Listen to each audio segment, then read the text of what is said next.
임신 소양증 때문에 이렇게 힘들어질 줄은 몰랐거든요. 이건 두 번 다시 겪을 게 아니다.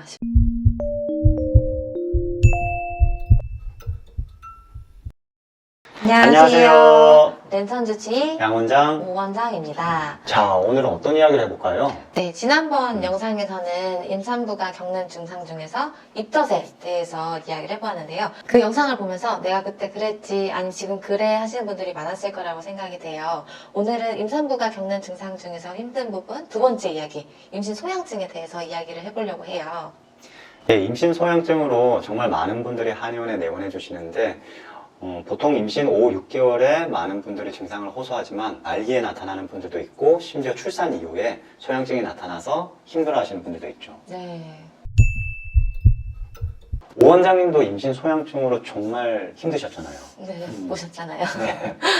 너무 힘들었어요. 그래서 아토피가 제가 있었는데 임신 소양증 때문에 이렇게 힘들어질 줄은 몰랐거든요. 첫째 임신 때 너무 고생을 했는데 밤마다 긁느라고 잠도 못 자고 긁으니까 피나고 머리속까지 가려운 느낌이었거든요. 그래서 한번 해보니까 이건 두 번 다시 겪을 게 아니다 싶어가지고 두 번째, 세 번째 임신했을 때는 그 준비를 많이 하고 임신을 했거든요. 체질 개선 한약을 정말 오랫동안 복용하고 그 뒤에 임신을 해서 다행히 편하게 임신 기간을 보낼 수가 있었어요.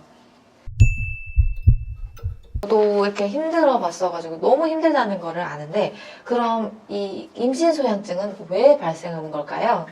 네, 인터넷 검색해 보시면 많은 내용들이 나올 텐데 배가 불러서 피부 조직이 늘어나서 피부의 전반적인 영양이 부족하다. 그러니까 보습제를 많이 발라라. 그리고 자궁이 커지게 되면서 담즙관을 압박하고 담즙 배출이 원활하지 못해서 면역력이 떨어지게 된다. 스트레스다. 그리고 음식 때문이다. 등등 다양한 이유들을 찾아볼 수 있는데 한의학에서는 증상이 피부에 나타나지만 그 원인을 몸 안에 뿌리로 생각하는 관점이 있는데 한의학에서 말하는 건강은 부족하지도 그리고 지나치지도 않는 상태를 건강이라 하거든요. 그렇게 소양증도 그 원인을 허와 실, 즉 부족한 상태와 지나친 상태 두 가지 개념으로 설명할 수 있습니다. 허하다라고 해서 말 그대로 부족하다는 개념인데 엄마가 아이를 자라게 하기 위해서 혈액을 잘 공급해줘야 하는데 그 공급하는 것 자체도 버거우니 피부 자체에 공급할 혈액이 없다는 개념이에요. 그러다 보니까 피부도 빨갛게 올라오면서 간질간질하게 되는 거죠. 네. 반면에 실하다. 이건 너무 많아서 정체해 있다는 개념인데 평소에 소화기관이나 장 기능을 떨어지게 하는 음식들을 좋아하시면 음식 노폐물, 독소가 장에 쌓여있는 상황일 수도 있고 두 번째는 소화 장 기능이 떨어져 있다는 말은 결국 내장기관이 이완이 제대로 되지 못하고 중하복부가 차갑다는 말인데 그 말은 몸에 열이 골고루 분포하지 못하고 가슴은 뜨겁고 그리고 아래는 차가운 상황이라는 말이거든요.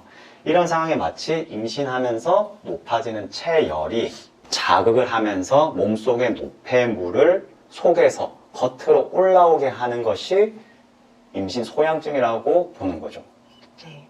이런 원인을 맥이랑 혀, 아니면 복부 쪽 등으로 파악을 하고 거기에 맞춰서 올바르게 치료가 들어가야지 엄마랑 아이도 빨리 편해질 수가 있습니다. 예, 허한 분들은 혈액이 부족해서 피부가 힘들어하는 것이니 혈액을 채워줘야겠죠. 네. 혈액을 채워주는 방법은 뭐가 있을까요? 우선 잘 드셔야 되겠죠. 그래서 잘 드신다고 하는 게 몸에 영양가 있는 것들을 드셔줘야지 몸에 안 좋은 것들을 먹으면 살은 찌고 영양분은 없어서 별로 도움은 안 됩니다. 음식 말고 더 도움이 되는 것을 알려드리자면 우리 혈액을 보충해주는 혈액을 보한다 하는 그런 약재가 있죠. 대표적인 게 당귀인데요. 혹시 당귀라는 약재 들어보셨나요? 쌈채소 중에서 당귀잎을 생각하시는 분들도 계실 건데 이제 그 당귀는 아니고 참당귀라고 해서 참당귀의 뿌리를 말려놓은 건데 그걸 차로 드시면 좋습니다. 실한 분들은 몸에 정체가 되어 있는 거기 때문에 그 정체되어 있는 것들을 풀어주면 좋을 건데 우리가 여름철에 햇빛에 타면 이 열들을 빼주기 위해서 알로에 같은 것들을 발라주잖아요. 이런 것처럼 피부 임신 소양증에 도움되는 약재 혹시 뭐가 있을까요? 한의학에서 열 중에 풍열이라고 하는 표현이 있는데 바람처럼 열이 여기저기 돌아다니며 염증, 가려움을 느낀다 정도로 이해하시면 좋을 것 같고 이를 없애주는 약재에 방풍이 있어요. 네. 방풍이라고 하면 방풍나무를 생각하시는 분들도 있을 건데, 물론 방풍나물이 산후풍 예방에도 좋고 임신 당뇨에도 좋고 이뇨작용이 있어서 부종에도 좋지만, 그 방풍나물은 아니고 방풍의 뿌리 부분이라 그 건조된 뿌리를 차로 드시는 게 좋습니다. 네.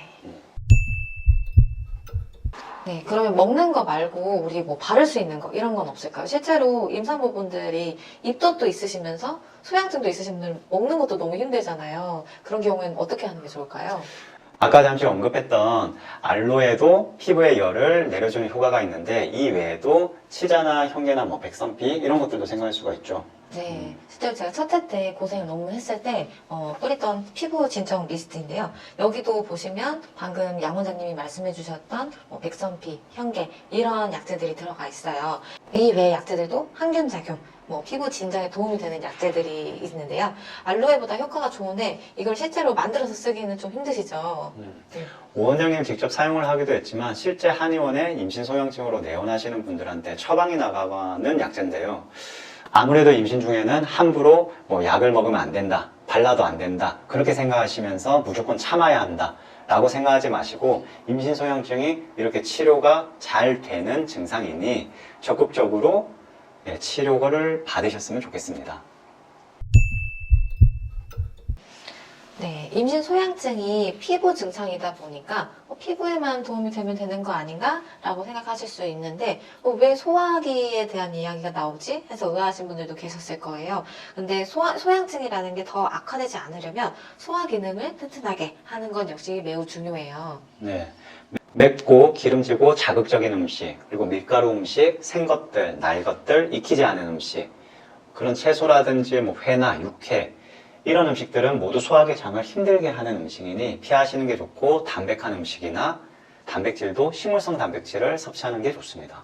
네. 부족하든 정체가 되든 우리 소화기관에 부담을 주는 음식들은 최대한 멀리 하시고 도움되는 음식들을 섭취해 주시는 게 좋은데요. 매운 음식들, 고열량 음식들은 피해 주시는 게 좋아요. 돕는 거는 가까이 하고 악화시키는 거는 멀리 하는 게 중요한데, 악화시키는 거를 멀리 하는 게 일단 제일 중요하겠죠.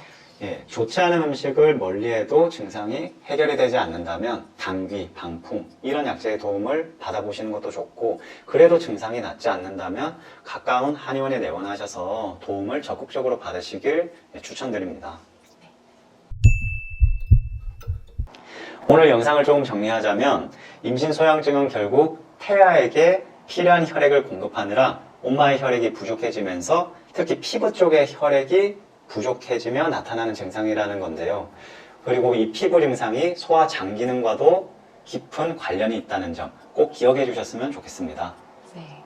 혹시나 저처럼 임신했을 때 소양증이 너무 힘들어서 그 다음번 임신이 고민되시는 분들이라면 이런 문제들은 미리 해결을 해 놓으시고 준비하시는 것도 방법이고, 치료는 가능하니까 보다 편안한 임신 시기가 되셨으면 좋겠습니다. 예, 오늘의 영상 여기까지 하고 다음에도 유익한 내용으로 찾아뵙겠습니다. 네, 시청해주셔서 감사합니다. 예, 고맙습니다. 안녕.